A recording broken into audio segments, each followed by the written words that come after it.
About that issue of affordability, if the federal government is losing hundreds of billions of dollars every year to fraud, we don't have a tax problem, we have a theft problem. Check the mic and make sure it sound right, I boy. want to talk about welfare fraud, taxpayer money. I do not like people, whether they live in Minnesota or elsewhere, who steal money from the poor.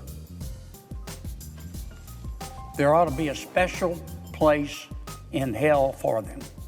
The GAO says that of that $1 trillion I talked about that the American people spend on welfare, as much as a quarter of a trillion, maybe more, 250 billion or more, is stolen. And it's got to stop. Now let me explain what this thievery, this industrial scale fraud was all about. It was centered around Medicaid. And as you know, Mr. President, Medicaid is a federal program administered by the states. We put up most of the money to provide health coverage for poor people, for pregnant women, for children, and for disabled people. When they steal from the poor and they steal from the American taxpayer, it offends me equally. And the folks in Minnesota and elsewhere who stole this money, who took a giant Great Dane whiz down the leg of every taxpayer and poor person in America, every one of them ought to go to jail. Now zoom out, because Minnesota isn't the whole story. It's just one cabinet in the nation's kitchen. And everybody knows what they say about roaches. If you see one, there are more. And there's a lot more on a national scale. Listen to what Treasury Secretary Scott Bessent told the Minnesota Economic Club.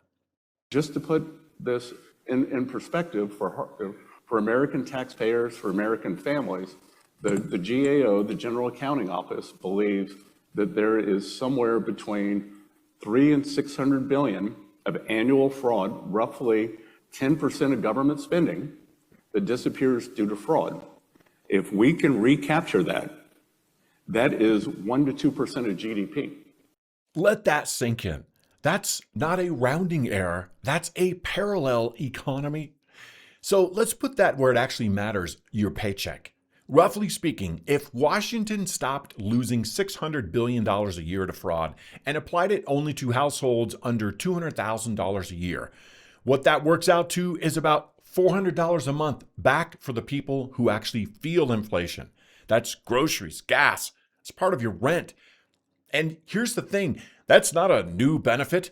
That's not a New York City Mayor Mandani's socialist redistribution. That's money you already earned. It just got burned up in a dumpster fire behind the Treasury Department. And here's the irony. Secretary Bessent also pointed out something Washington rarely admits out loud. There's actually good guys at the IRS. They're called the IRS criminal investigators. And guess what? They can take apart a spreadsheet and knock down doors. They can find fraudsters, put them in handcuffs, and prosecute them.